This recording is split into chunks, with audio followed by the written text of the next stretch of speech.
Hello friends, जय श्री कृष्णा। आप सभी का हमारी यूट्यूब चैनल पे हार्दिक स्वागत है।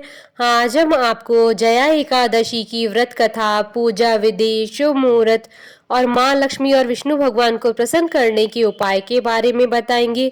हिंदू धर्म में एकादशी एक महत्वपूर्ण तिथि है। एकादशी व्रत की बड़ी महिमा है। पद्म पुराण के अनुसार स्वयं महादेव जी ने नारद जी को उपदेश देते हुए कहा था कि एकादशी महान पुण्य देने वाली होती है। एकादशी प्रत्येक महीने में 2 बार आती है, एक शुक्ल पक्ष में, दूसरी कृष्ण पक्ष में। पूर्णिमा के बाद आने वाली एकादशी को कृष्ण पक्ष की एकादशी और अमावस्या के बाद आने वाली एकादशी को शुक्ल पक्ष की एकादशी कहते हैं। जो भक्त एकादशी के दिन उपवास करते हैं वे उपवास के नियमों का कड़ाई से पालन करते हैं तथा अगले दिन सूर्योदय के बाद ही उपवास समापन करते हैं। एकादशी व्रत के दौरान सभी प्रकार की अनाज का सेवन वर्जित होता है। जो लोग किसी कारणवश एकादशी व्रत नहीं रखते हैं उन्हें एकादशी के दिन भोजन में चावल का प्रयोग नहीं करना चाहिए तथा झूठ व परनिंदा से बचना चाहिए।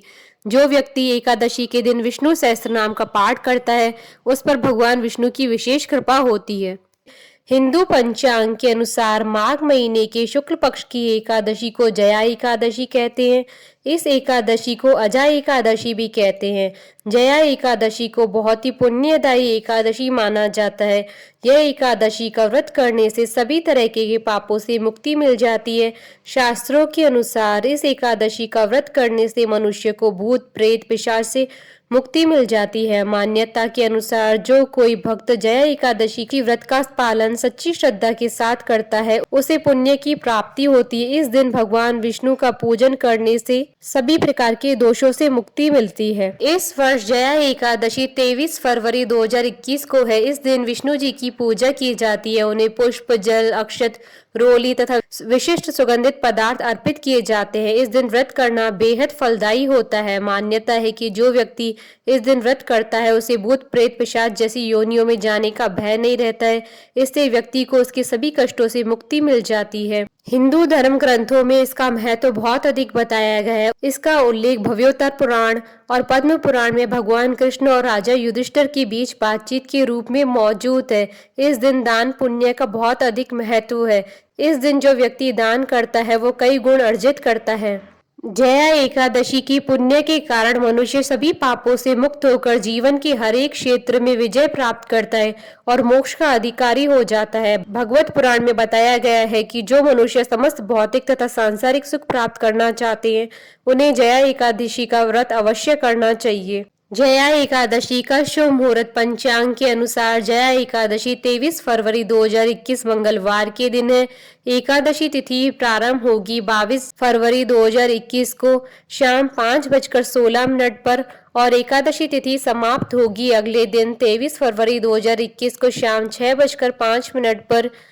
जया एकादशी व्रत के पारणा का समय रहेगा 24 फरवरी 2021 को सुबह 6:51 से सुबह 9:09 तक। कुल अवधि 2 घंटे 17 मिनट रहेगी। पारणा तिथि के दिन द्वादशी समाप्त होने का समय रहेगा शाम 6:05 पर। पूजा विधि। जया एकादशी व्रत के लिए उपासक को व्रत से पूर्व दशमी के दिन ही एक ही समय सात्विक भोजन ग्रहण करना चाहिए।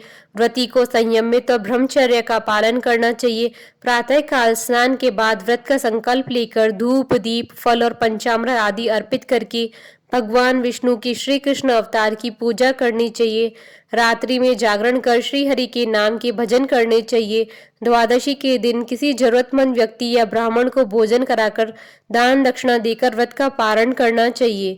जया एकादशी व्रत कथा। धर्मराज युधिष्ठिर बोले, हे भगवान, आप स्वदेज, अंडज, उद्दिज और जरायुज चारों प्रकार के जीवों की उत्पन्न और पालन तथा नाश करने वाले हैं। अब आप कृपा करके माघ शुक्ल एकादशी का वर्णन कीजिए। इसका क्या नाम है, इसके व्रत की क्या विधि है और इसमें कौन से देवता का पूजन किया जाता है। श्री कृष्ण कहने लगे कि हे राजन, इस एकादशी का नाम जया एकादशी है। इसका व्रत करने से मनुष्य ब्रह्म हत्या आदि पापों से छूटकर मोक्ष को प्राप्त होता है तथा इसके प्रभाव से भूत पिशाच आदि योनियों से मुक्त हो जाता है। इस व्रत को विधि पूर्वक करना चाहिए। अब मैं तुमसे पद्म पुराण में वर्णित इसकी महिमा की एक कथा सुनाता हूँ। देवराज इंद्र स्वर्ग में राज करते थे और अन्य सब देवगण सुख पूर्वक स्वर्ग में रहते थे। एक समय इंद्र अपनी इच्छा अनुसार नंदन वन में अप्सराओं के साथ विहार कर रहे थे और गंधर्व गान कर रहे थे। उन गंधर्वों में प्रसिद्ध पुष्पदंत तथा उसकी कन्या पुष्पवती और चित्रसेन तथा उसकी स्त्री मालिनी भी उपस्थित थे। साथ ही मालिनी का पुत्र पुष्पवान और उसका पुत्र माल्यवान भी उपस्थित थे। पुष्पवती गंधर्व कन्या माल्यवान को देखकर उस पर मोहित हो गई और माल्यवान पर काम बाण चलाने लगी। उसने अपने रूप लावण्य और हाव भाव से माल्यवान को वश में कर लिया। हे राजन, वह पुष्पवती अत्यंत सुंदर थी। अब वे इंद्र को प्रसन्न करने के लिए गान करने लगे, परंतु परस्पर मोहित हो जाने के कारण उनका चित्त भ्रमित हो गया था। इनके ठीक प्रकार न गाने तथा स्वर ताल ठीक न होने से इंद्र इनके प्रेम को समझ गया और उन्होंने इसमें अपना अपमान समझकर उनको शाप दे दिया। इंद्र ने कहा, हे मूर्खों, तुमने मेरी आज्ञा का उल्लंघन किया है, इसलिए तुम्हें धिक्कार है। अब तुम दोनों स्त्री पुरुष के रूप में मृत्युलोक में जाकर पिशाच रूप धारण करो और अपने कर्म का फल भोगो। इंद्र का ऐसा शाप सुनकर वे अत्यंत दुखी हुए और हिमालय पर्वत पर दुख पूर्वक अपना जीवन व्यतीत करने लगे। उन्हें गंध, रस और स्पर्श आदि का कुछ भी ज्ञान नहीं था। वहां उनको महान दुख मिल रहे थे। उन्हें एक क्षण के लिए भी निद्रा नहीं आती थी। उस जगह अत्यंत शीत था, इससे उनके रोंगटे खड़े रहते थे और मारे शीत के दांत बजते रहते थे। एक दिन पिशाच ने अपनी स्त्री से कहा कि पिछले जन्म में हमने ऐसे कौन से पाप किए थे जिससे हमको यह दुखदायी पिशाच योनि प्राप्त हुई है। इस पिशाच योनि से तो नरक के दुख सहना ही उत्तम है, अतः हमें अब किसी प्रकार पाप नहीं करना चाहिए। इस प्रकार विचार करते हुए वे अपने दिन व्यतीत कर रहे थे। देव योग से तभी माघ मास में शुक्ल पक्ष की जया नामक एकादशी आई। उस दिन उन्होंने कुछ भी भोजन नहीं किया और ना ही कोई पाप कर्म किया, केवल फल फूल खाकर ये दिन व्यतीत किया और सायंकाल के समय महान दुख से पीपल के वृक्ष के नीचे बैठ गए। उस समय सूर्य भगवान अस्त हो रहे थे। उस रात को अत्यंत ठंड थी, इस कारण वे दोनों शीत के मारे अति दुखित होकर मृतक के समान पड़े रहे। उस रात्रि को उनको निद्रा भी नहीं आई। हे राजन, जया एकादशी के उपवास और रात्रि के जागरण से दूसरे दिन प्रभात होते ही उनकी पिशाच योनि छूट गई। अत्यंत सुंदर गंधर्व और अप्सरा की देह धारण कर सुंदर वस्त्र आभूषणों से अलंकृत होकर उन्होंने स्वर्ग लोक को प्रस्थान किया। उस समय आकाश में देवता उनकी स्तुति करते हुए पुष्प वर्षा करने लगे। स्वर्गलोक में जाकर इन दोनों ने देवराज इंद्र को प्रणाम किया। इंद्र ने इनको पहले रूप में देखकर अत्यंत आश्चर्यचकित हुआ और पूछने लगा कि तुमने अपनी पिशाच योनि से किस तरह छुटकारा पाया, सो अब बतलाओ। माल्यवान बोले कि हे देवेंद्र, भगवान विष्णु की कृपा और जया एकादशी के व्रत के प्रभाव से हमारी पिशाच देह छूटी है। तब इंद्र बोले कि हे माल्यवान, भगवान की कृपा और एकादशी का व्रत करने से न केवल तुम्हारी पिशाच योनि छूट गई है, वरन हम लोगों के भी वंदनीय हो गए, क्योंकि विष्णु और शिव के भक्त हम लोगों के वंदनीय हैं, अतः आप धन्य हैं। अब आप पुष्पवती के साथ जाकर विहार करो। श्री कृष्ण कहने लगे कि हे राजा युधिष्ठिर, इस जया एकादशी के व्रत से बुरी योनि छूट जाती है। जिस मनुष्य ने इस एकादशी का व्रत किया है उसने मानो सब यज्ञ जप दान आदि कर लिए। जो मनुष्य जया एकादशी का व्रत करते हैं वे अवश्य ही 1000 वर्ष तक स्वर्ग में वास करते हैं। माँ लक्ष्मी और विष्णु भगवान को प्रसन्न करने के उपाय। जया एकादशी के दिन उपाय से भाग्य के दोष दूर हो जाते हैं और भगवान विष्णु के साथ देवी लक्ष्मी की कृपा भी प्राप्त होती है। भगवान विष्णु को पीले फूल अर्पित करें। घी में हल्दी मिलाकर भगवान विष्णु को दीपक करें।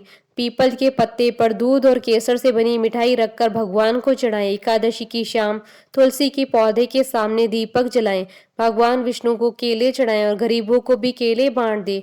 भगवान विष्णु के साथ माँ लक्ष्मी का पूजन करें और गोमती चक्र और पीली कौड़ी भी पूजा में रखें। बोलिए माता लक्ष्मी की जय, भगवान विष्णु की जय, सनातन धर्म की जय। आशा करती हूँ कि आपको जया एकादशी व्रत कथा पूजा विधि शुभ मुहूर्त का ये वीडियो पसंद आया होगा। तो आप इस वीडियो को अधिक से अधिक लाइक और शेयर कीजिएगा ताकि सभी भक्तों को इस वीडियो का लाभ प्राप्त हो सके। आप हमारे चैनल को सब्सक्राइब जरूर कीजिएगा अगर अब तक नहीं किया है तो, ताकि आप और हम कनेक्टेड रहें। साथ ही प्रेस करना ना भूलिएगा बेल आइकन को, जिससे नए वीडियो से रिलेटेड नोटिफिकेशन आपको तुरंत प्राप्त हो सके। जय श्री कृष्णा।